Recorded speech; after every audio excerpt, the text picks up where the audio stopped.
and Secmo notes. Oh, really? Oh, you're looking at that one. Yeah.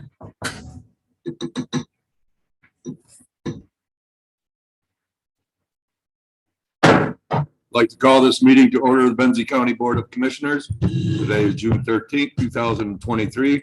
We're in the Frank Walter House Boardroom. Roll call, please. Cunningham, Here. Janat, Here. Markey, Here. Nye, Here. Roloff. Here. Sauer, Present. Worsakki is excused. Please stand for the invocation and the pledge of allegiance. Dear Lord, thank you for the opportunity to serve the citizens of Benzie County. Ask for your guidance with the decisions we'll make today. Please keep all of our public safety personnel safe and free from harm. Amen. Pledge allegiance to the flag of the United States of America and to the republic for which it stands, one nation, under God, indivisible, with liberty and justice for all. Please be seated.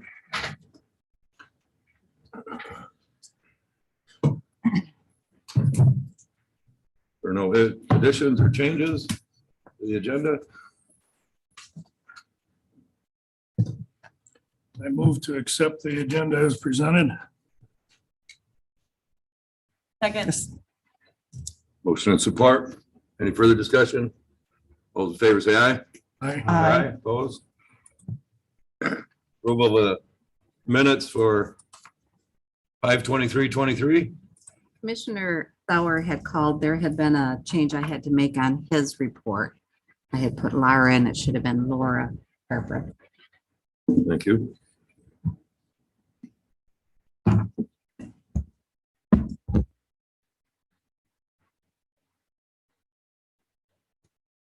Jeanette moves to approve with changes.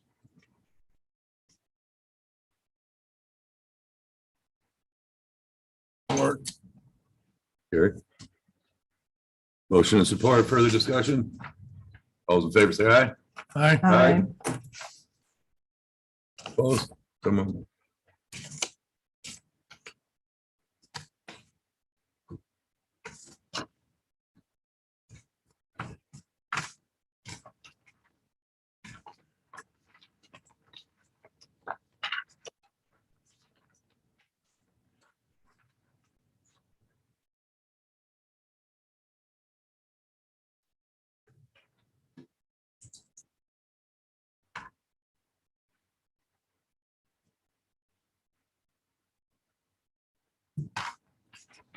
The closed session meeting minutes. 5/23. I moves to approve as presented. Markey will support. Motion and support. Any further discussion? All those in favor say aye. Aye. Opposed? So moved. Brings us to our first public input. Does anybody like to share under public comment? We'll close public comment. We'll move on to the truth and taxation public hearing. Thank you. Good morning, Brianne. So the purpose of today's meeting is to talk about, or truth in taxation. This will only apply to the general operating millage, not any of our other special millages. It looks like this year the Headley, or the millage that's going to be levied is going to be the same as last year. Or it's going to be one, excuse me. And if we are going to, if we are going to generate more revenue than last year, we have to hold a public hearing to establish our millage rate. So the purpose of this meeting is to notify the public of the county's intent to levy the maximum under Headley. Very good. Thank you. So if there's any concerns from the public, now is your time to voice your opinion. Go ahead, Gary. What is the rate now from last year? It did go down even if we ended. No, so because of the way inflation and all of the valuations came in, our millage rate is actually staying the same. We're not rolling back. So it'll stay at the 3.3778, or is it 3378? 3.3378. 3378, sorry. So there's actually no rollback this year. That's because of the rate of inflation, correct? Yes. Because when you guys print it in the paper, compliments of Lansing, it looks like the county commissioners deliberately increased taxes. Correct. And I get the phone calls and everybody, and I try to explain to them that we're just levying the full amount that we can. Mhm. We're not increasing. I Oh, wish there was a better way of doing this. Better but wording. yeah, Yeah, we do too. because the public really has, Yeah, time. the wording is specific, what we have to publish in the paper, and so it looks like it increased when in reality it's not. It's just because of the way property values go up, the taxable value goes up. It causes there to be a little bit more revenue, but we're not actually increasing the millage. But we're increasing the amount of revenue we're receiving. And that's the requirement of the public hearing, is because we're receiving more revenue, even though we're not increasing taxes. It's just because taxable value has increased. So the value increases times by the same number, obviously is a little more money. thank you. I appreciate the chance to explain a little of this. Any other comments? Anybody from the public that would like to take advantage of this time? Does not sound like it. We're going to close the public hearing. We have a resolution. There is a motion in the packet as well.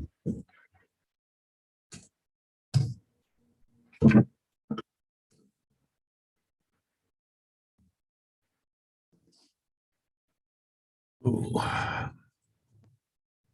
The Board of Commissioners adopt Resolution 23006, Truth in Taxation to adopt the general operating millage rate for Benzie County. Markey will support. We have a motion and support. Is there any further discussion? Roll call, please. Janai, Yes. Markey, Yes. Nye, Roloff. Yes. Bowers, Yes. Cunningham, Yes. motion carried. Thank Thank you. you. Thanks, Brianna. Brianna, before you leave, when will you be communicating this to the townships? As far as what the millage rate is, Yeah, as soon as it is approved, we'll be sending it out. okay, because I've gotten requests from 2 townships. If they could get it today, Okay, they're waiting to do their mailings. okay, we'll make it happen. Thank you. Yep.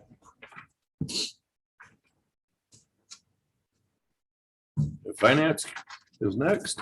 So the finance report looks a little funny in the packet. It almost looks duplicative, but it's not. We recently rolled out the new chart of accounts for Benzie County. And so we have a lot of different GL numbers than we did before. So we thought it would be a little cleaner to provide you with 2 separate reports, one that had the old general ledger numbers and one that had the new general ledger numbers. So what you're approving is a total of the 2, or you could approve 2 separate motions. But that's why it looks a little funny, is because we rolled out the new chart of accounts. And so EMS used to be 214, now it's 210. So things like that changed. Wasn't there 2 different totals? Yep, there's 2 different totals in here, and that's because of the chart of accounts changing. So before we go further on that, because you've put it out there, how does it that the bottom line changes when you have 2 different accounts? If you're just changing general ledger accounts, how does the numbers change? No, they're from 2 different weeks. So Oh. one is accounts payable before we rolled out the new chart of accounts, and the other one is accounts payable after we rolled out the chart of accounts. We separated them this time because the numbers are all different. So they're different reporting periods. Correct, Okay. yes. So I would look for motion to approve $508,612.49. So moved. Janat, 9 seconds. Motion and support. Is there any further discussion? Found it. Okay. Roll call. Markey, yes. Nye, Yes. Roloff. Yes. Bauer, Yes. Cunningham, Yes. Janai, Yes. motion carried. Thank you. Move on to elected officials. Oh, nope, you have to do the other one. We need then a motion to approve $382,086.44. I didn't see that in there. Where I was confused, but I'll make that motion.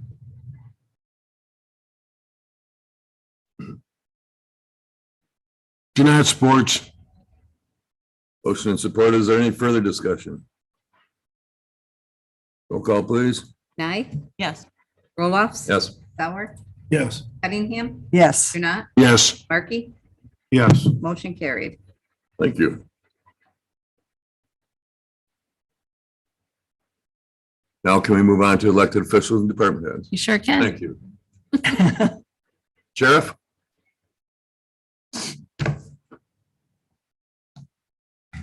Good morning, Morning. Good morning. Kyle Rosa, Benson County Sheriff. Two items of interest this morning I want to update you on. We had a retirement Sergeant Katz in April, so that created a vacancy. We put out, as we always do, on MCOs and across the state and across the country, hoping that someone MCOs qualified would come knocking on our door and want to work for us. That did not happen. We didn't have a single applicant in almost a month's time. So since that time, we've had another resignation.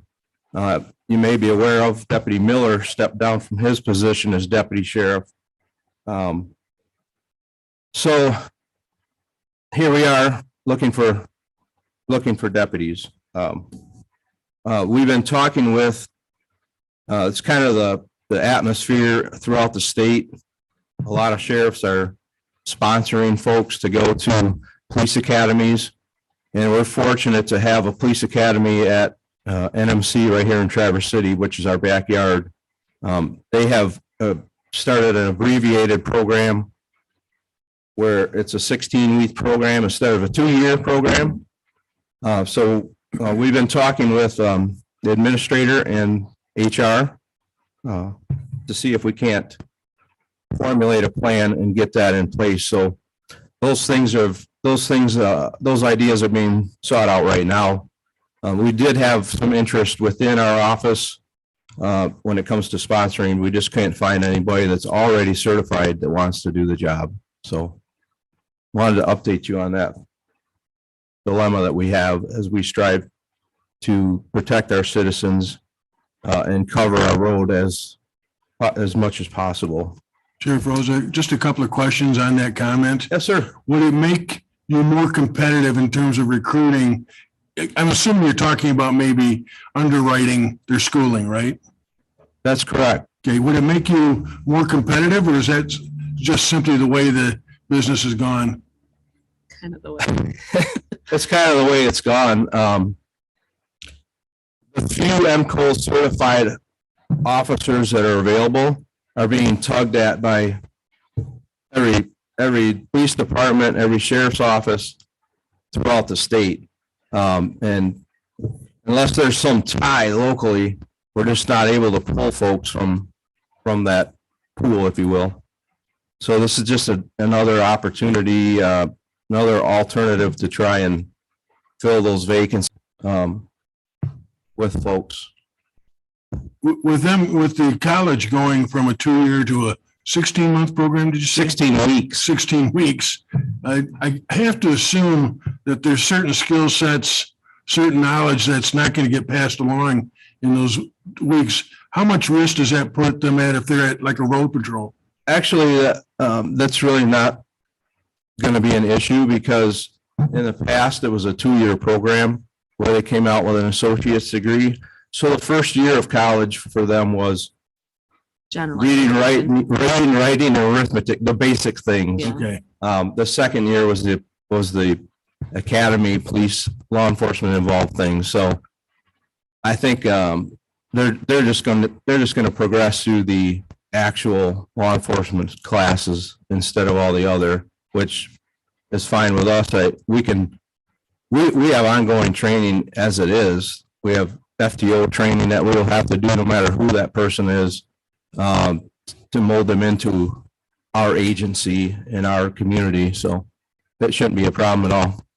And it seems that the academic world has gone that way where they have more focused programs instead of just general classes to get people along and also reduce the cost, which brings me to my last question. What kind of money would you be talking about if we had to underwrite that? So it's uniquely MCOs throughout the state has recognized this problem. So the state has put a lot of money aside for these things. And we can get a grant for $24,000 per pupil, per cadet to enhance that program and to pay for that. So the out-of-pocket expense for the county, other than them being an employee and having benefits that carry on with them, we believe that we can pay for the entire academy with this no match, no strings attached MCOLS grant. So it's a win-win for the county, for the sheriff's office, for everyone, I think. The It'll be only, paid for. yeah, the only cost that we may incur is if we have some added overtime. That would be it. Other than that, the MCOLS would pay for that person to go through schooling. Okay, So Yeah. maybe some And our- overtime, but maybe not. Because of this being in our backyard and because of the reasonableness of NMC for tuition, we believe we can pay for this entire thing. We don't have food and lodging. We don't have all these other expenses by traveling to a faraway place like other agencies may have. So we feel we can take a person, put them in there and have it paid for completely. okay, thank you. Yes, sir. Sheriff, we have, or can we, if in the event we're gonna sponsor one or more, can we ask for a commitment from these people? We can and we likely will. There's been some court cases, if you will. There's been some litigation throughout the state saying that it's really not legal or viable. But I think that something, it's very common that's what's happening. People, agencies are asking for, counties, municipalities are asking for a commitment, 2 or 3 years minimum. And they have steps of, possibly you may have to pay back if you leave before a certain time. I mean, we are the ones applying for the grant for these folks, correct? Correct. So we That's correct. have a responsibility when it comes to them being in the classroom. It would just be, my thought is if we can get a This- commitment, Especially if we hire outside. absolutely. If we pull from within, we have an employee who's already vested. That's a little bit different, but I think that it wouldn't be unreasonable to ask for a commitment, and we'll see where that goes. Has there been discussion about how to make the committee aware that you're headed in this direction to hire candidates? Yes, we put it out there actually. And we do have outside candidates already applying. We're lining up interviews right now. So Is there an age? Required age to be? 21. Okay. Yeah. Any other questions for Sheriff? Just one Okay. quick one. Is this gonna be a problem for our 24-hour road patrol? No doubt it will delay it. As you know, we're also replacing, we're getting court officers like we had proposed, and we're striving to fill those vacancies as well. May have met Mr. Hearn. But this whole, every moving part of this is contingent upon they're building upon one another to get to that goal. And I think it's going to just delay things, that's my opinion. Right now, we have the school resource officers coming out of the schools and filling vacancies because of the timing. It's all about timing. But when they go back the fall, if we don't have people trained and, if we sponsor, it's going to be March or April before that person start and they will start in August and graduate in December. The 4-month course, correct? Yes, That would get us past, school would already start, so. yes. And I don't know how often they do the class. Because the time for that's a little different too, right? They will be doing another one in January. So it'll be August through December and then January. They'll start another academy. That's my understanding. But Thank you. we're doing the best we can with what we're doing, with what we've been given. So the other thing I want to report, if there's no other questions on that topic. The other thing I'd like to report on is, after almost 4 years on my radar, and thanks to everyone's help and pulling together and cooperation, our jail body scanner is in place. And we're beginning to implement it. We're training on it. We're starting to use it. And pretty excited about that. I think it's going to be a great thing for our safety of our inmates, our staff, and everyone that's involved. So, Where's the next closest one?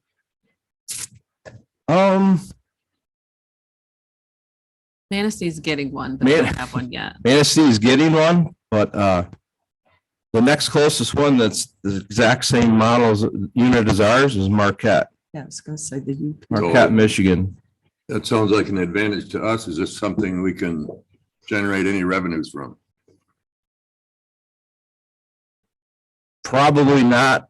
We have talked about doing mutual aid where there's a emergency with them coming in, but I don't know what it looks like to have contracts and all of that Right. along with it. But I think for the betterment of our entire region, we've talked about neighbors that touch us, counties or municipalities that touch us, having the ability to use our, and our expertise to save a life or to, help them with their security and safety. And into that, we actually have some paperwork started to approve legally for that. So we're looking at those options, of course. Very good things going on there. So, Sounds like it. so some good, some bad. We meet in the middle somewhere. I appreciate everything. Any other questions? Glad you got that scanner. I really. Yeah. Safety. Thank you. Thanks, Sheriff. Department heads, Rebecca.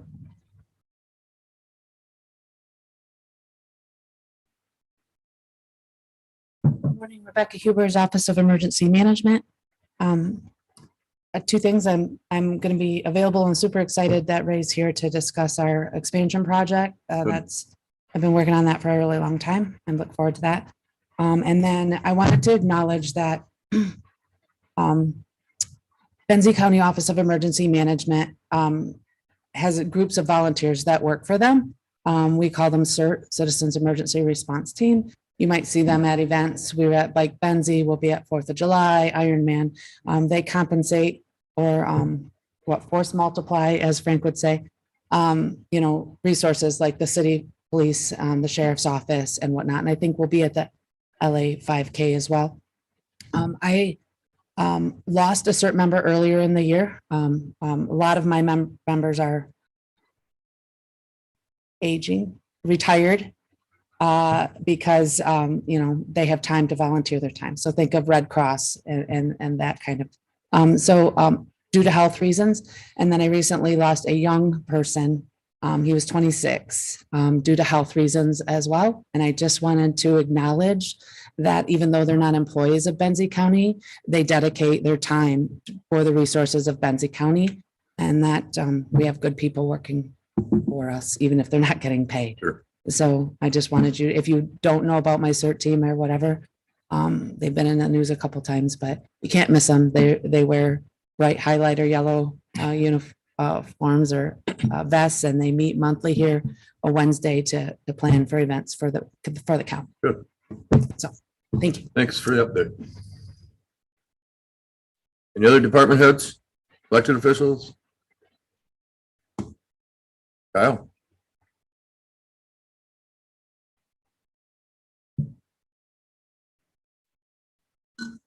Good morning, Kyle with Animal Control. See Gary won the candy jar. thoroughly upset at Gary's that. got, I just picked it up on the way in. Gary's got two things, Gary's got two things going on over there that I'd like to recognize. One, he won the judge how many pieces of candy are in there, and also he has a tablet that he's working off of today, so. I won that. I didn't buy it either. Thank you. Just want to give a quick update on the shelter and what we got going on up there. We did get paperwork from 270 for a grant reimbursement grant. When I get that paperwork, I can bring it here, but that again is for another $20,000. So probably gonna put that toward some floor repair. Got some epoxy coming up, and we're gonna need to obviously get that taken care of for the state. So we don't get dinged on that. So I'll get that information to you guys as quickly as I can. The other thing, went to a training, been a couple weeks ago now. That training was in regards to shelter operations and our guidelines in which we follow. Within the last year, new guidelines have came out or been updated. I'll say it that way. And one of the biggest takeaways that we got from these guidelines is that we have to have separation between animals that are quarantined, animals that are up for adoption, and sick animals. And we don't have the ability to do that, at least when it comes to the dogs, and then some portions of how we deal with cats. But we don't have the ability to do that. So really trying to look into ways of how we can do so. Right now, like a big issue that would be for us would be if we brought an animal in that came in with parvo, no way of separating that animal from the general population. And at that point, we'd have to shut down for X amount of time until we get cleared to reopen.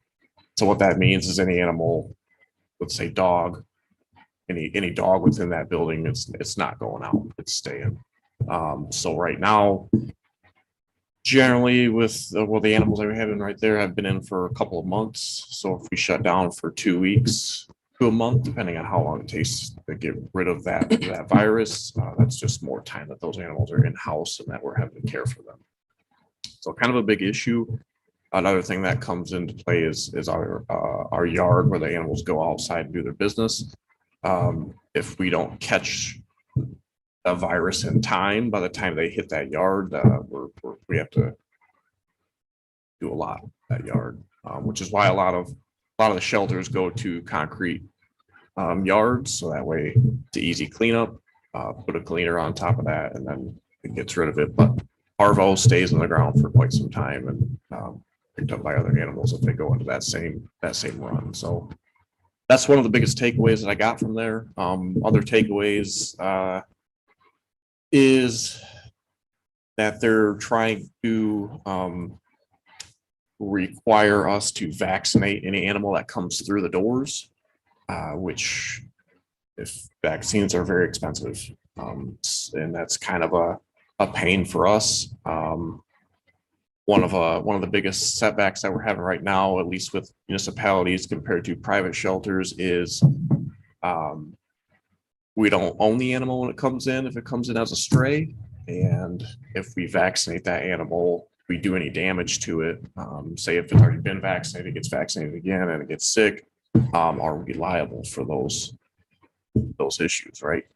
So that's kind of the big thing right now that's been going on throughout municipalities, trying to work with the state on, is that the right thing to do? Can we do that? So we're trying to work all that out, or at least there's discussions in play. So those are two big things that we got coming from that, and I'll hopefully have some better information for you on what we're doing moving forward. But as of right now, I really don't know. Don't really have a good answer. So, any questions? Questions for Kyle? How you doing with volunteers? We've got a few volunteers right now that are walking dogs, which is great. I'd say if the dogs aren't being walked every day, it's every other day. Great. Even the staff, Rebecca and Megan, are walking the dogs even throughout the day, which is good. Not too many volunteers as far as coming in and helping clean. As of right now, that's not too big of a deal. I think we're at 6 or 7 dogs and like 10 cats, so we're not overly populated. So it's not too big a deal right now as far as cleaning time in the morning. But yeah, a few. I think a total of 3 or 4 pretty regular volunteers is what we have right now. Okay, thank you. I have 2 questions, Kyle, if you don't mind. One, is there another source if you had to isolate dogs? Are there other entities that we can kind of isolate that dog? Other facilities or anything that's available? Within the county or out anywhere? The closest place, Just anyone that's open to doing that? not really. Okay. I know Cherryland has a good establishment for quarantining animals. They have isolation rooms. They have different areas of their building, or I guess their campus, where they can do those types of things. But Are they open to that? I don't believe so. Right now, they work with obviously Grand Traverse Animal Okay. Control and doing so with them. I know Grand Traverse brings them in quite a few sick animals that they tend to. Just about every time I go up there, always an animal or 2 in their isolation rooms. Quarantined, okay. So I'd say probably not. I don't think we really have. Well, I much think, around. yeah, I think that might be something, so it doesn't close down the facility. Right. That might be a nice proactive thing to try to seek.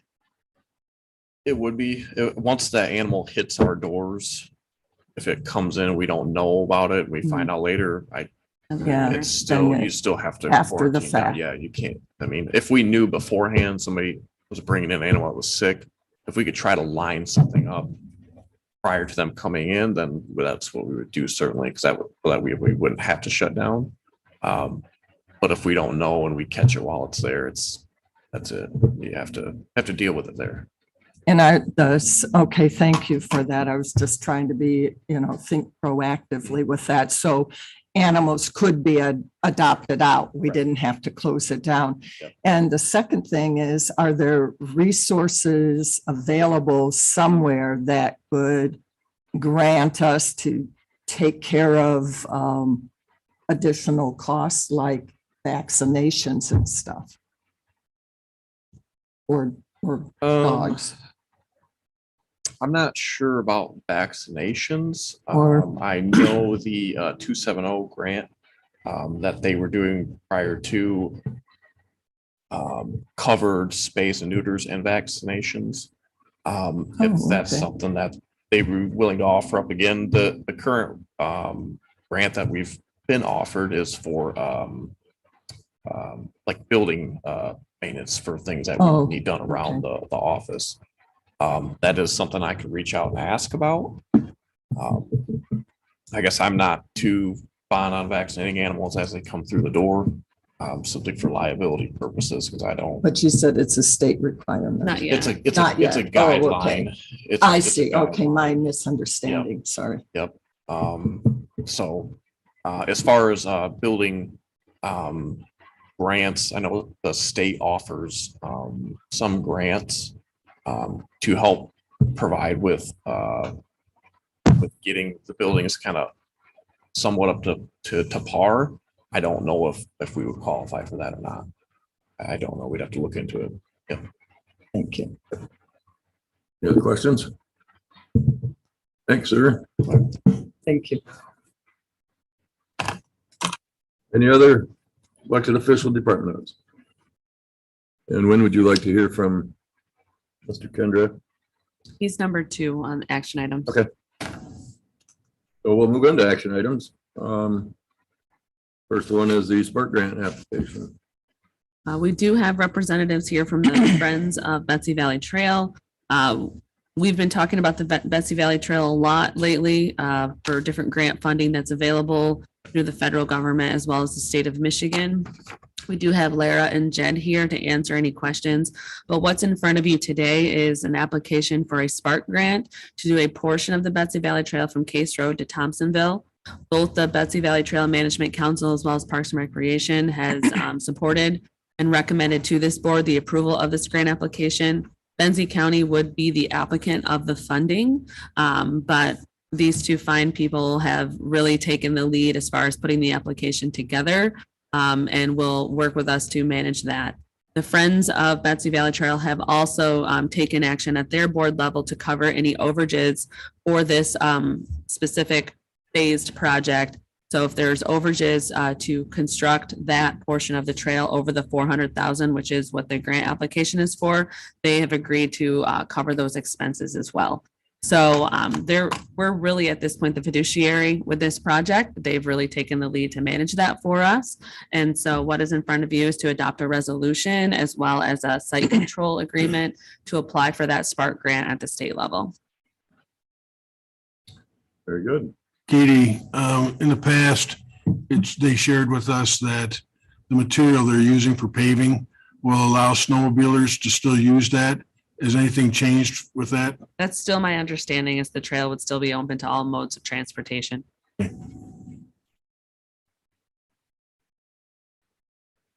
other communications, questions? Just one. Seeing how you're gonna handle most of it. Honestly, I've done almost nothing at this point. Well, when it gets to the point that if we do get it and stuff, is there an issue for you? This grant does allow for administrative costs. And so if it becomes an issue with me, I can reach out to Lara to help me with that. And then there's funding available to pay for her services through this grant if it becomes an issue for our office. But at this point, I've done very minimal to even apply for this grant. They've really taken the lead on that. And so I'm not concerned at this point. Thank you. There's no concern as well regarding the reimbursement of the grant. No, not this one. Somewhere I read in there and I lost it thanks to this computer I got here anyway. You'll get it. Aren't we going from Beulah to Case Road, not from Case Road to Thompsonville? That's Oh, sorry. further down the road. Did I miss something in there? Lara will Misread it? clarify. Just. Oh, 2K, sorry. Wrong segment in my head. Such a long chunk from Right. Case to Zimmerman, it would take well over the grant maximum. Yeah. That's what I thought. You have to kind of just chunk it off. Right. So sorry, I stated the wrong section. Yeah. It's 2K, I not don't want starting at everybody in Case. Thompsonville thinking you're gonna get. it. Sorry, Thompsonville. Said Beulah to Case, then Culverts, then Case to Thompsonville. Those are the three phases? Yeah, the next phases will be some other things. Okay. 2K, sorry. If you guys want to come to the podium so people online. Stuck out for me.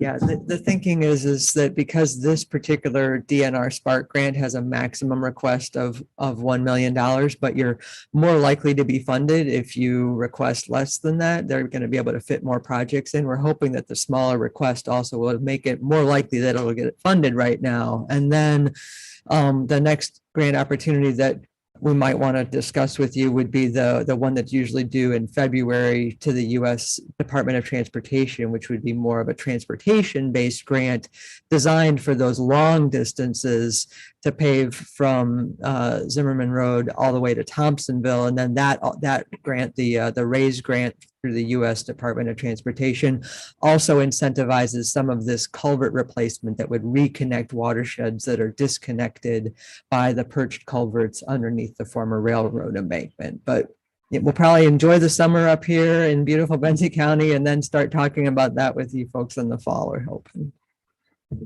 So my motion is wrong. I put the wrong section in my motion. One other question, well, we got Laura. Do we have a parking place available on Case if we do get this section? That might be a question for you. Didn't know if there was a. Yeah, because this,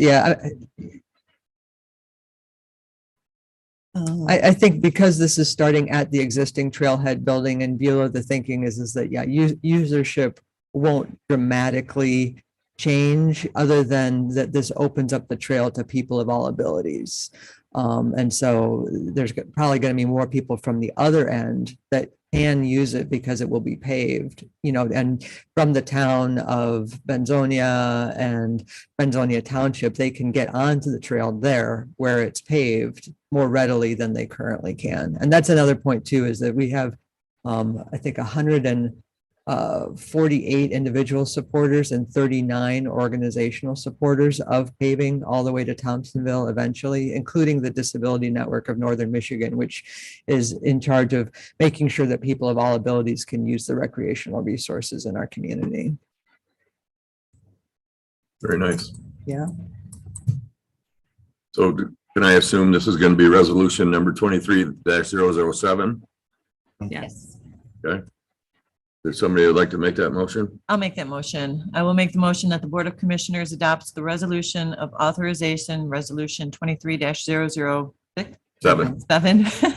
Authorizing the Spark Grant application for reimbursement funding of the paving of Betsy Valley Trail from Beulah to Case Road, and authorizes the chair and county administrator to sign the related site control and grant application documents. Very good. I will A support. second, Oh, or you got it. Go ahead. either way. Motion and support. Is there any further discussion? Roll call, please. Roloff. Yes. Sauer, Yes. Cunningham, Yes, Janat, Yes. Markey, Yes. Knight, Yes. motion carried. Thank you. Thank you. I believe you're up, Ray. So in your packet and placed on your desk are various items related to the lower level expansion of the sheriff's office. This Thanks, has been guys. a long time coming to even get to this phase or this point of a project. So what you have in front of you is related to the 3 bids that we did receive for the lower level expansion. We've talked about this in the past, that expansion is much more than 911 now. It also includes emergency management and various common spaces for all of Benzie County staff persons.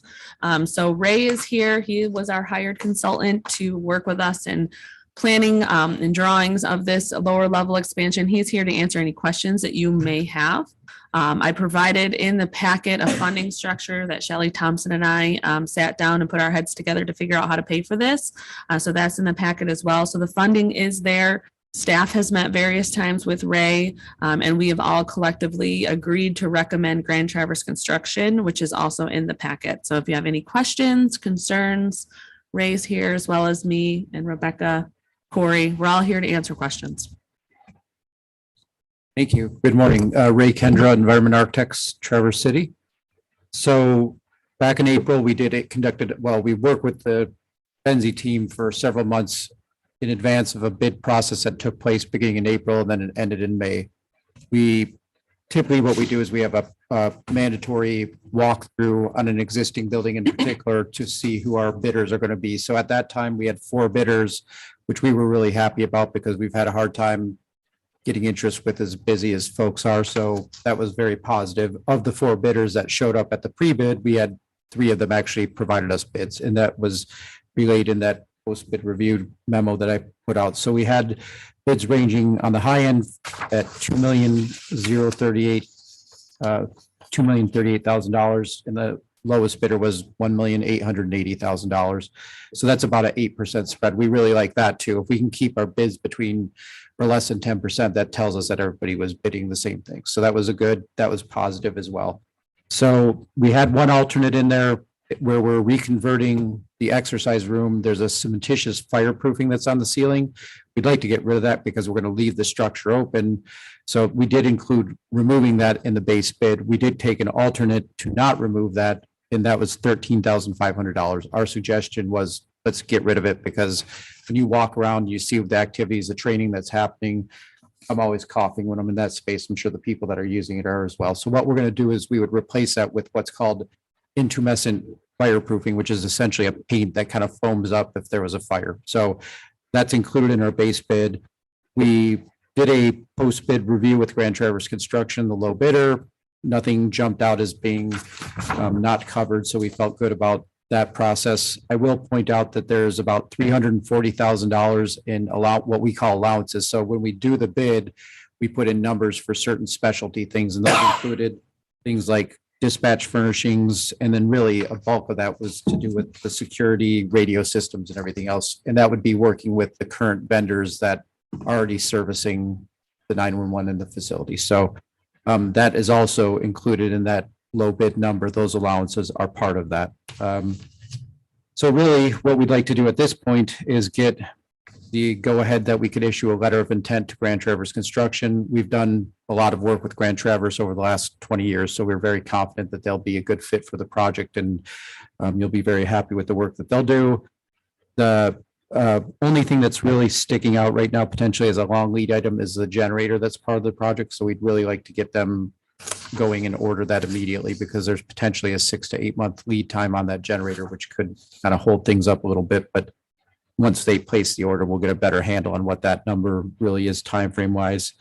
They would be looking to start in early to mid-August. They would like to have that basement cleared out by the 31st of July, which is going to take a little bit of work. I'm not sure if anything's started yet, but there's a lot of stuff down there that has to be worked through. So it will mean moving the training that takes place down there to an alternate location during construction, because we're really going to take that whole existing lower level and completely gut that. We have to redo the fire systems a little bit, and then there's going to be new construction and finishes and all the things that would go along with the different pieces of the project, obviously.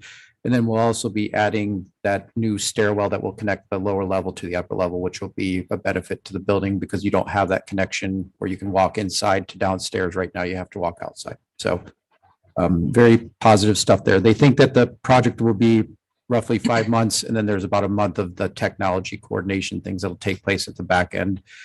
And so that's really the gist of it, but I'd be happy to answer any questions that folks might have specifically about the project.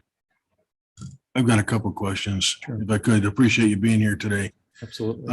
You talked about everything you're talking about would be ADA compliant, is that right? Absolutely, yes. So even though there's only a stairwell, Mhm. we still would be ADA compliant because you can get in street level? Correct. Yes. We're not connecting the two levels with an elevator or anything like that. But as far as everything within that lower level, all the bathrooms and so forth would meet ADA requirements. Okay, so I guess going forward, once the project's done, sheriff's office won't be able to park vehicles there anymore because it can't be obstructed, right?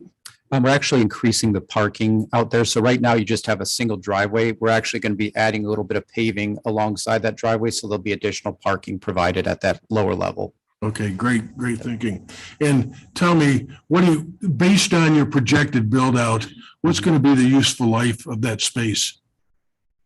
That's a kind of a tricky one. I guess we are using masonry construction on the stair shaft. So that's going to be a long-term, potentially 30+ year. And realistically, I think that there's going to be maintenance things that'll happen along the way, but it's certainly a, 30+ year addition to what we're doing. It's more that keeping up with technology and everything else are probably the things that are going to come back in the future where you have to kind of evaluate. But material wise, most of the materials in there are durable surfaces that should last a reasonable amount of time. So we try to build things as long as we can, but realistically, I think, 25 to 30 years would be a reasonable way to look at it. I'm going to ask the question just a little differently. So we have 2 workstations right now. We're expanding to 4. We have a community of 17 to 18,000 people, but the reality of it is at any given day during our peak season, we probably have 50,000 people in the community, Sure. which means that the need for this service continues to expand. Mhm. When you think about it, when I think of useful life, I wasn't thinking so much about materials as I was being able to grow into that space to meet our needs over the 5, 10, 15, 20-year period. I know there's been some discussion, I'd like to just put it out here right now, Sure. how long that'll last us. Yeah, and I would want to defer that to your and staff, basically, as far as what they're projecting and seeing happening, because I don't think all the stations are going to be occupied. I don't I believe. know the answer. I just want to. Hey, I don't mean to stop this, but the Zoom has crashed and so nobody's seeing this. Do you want to take a break and try to start Zoom Sure. quick? Just so we don't, yeah, Yep, so we're gonna be taking a break, so do some mechanicals. yeah. It's not our equipment.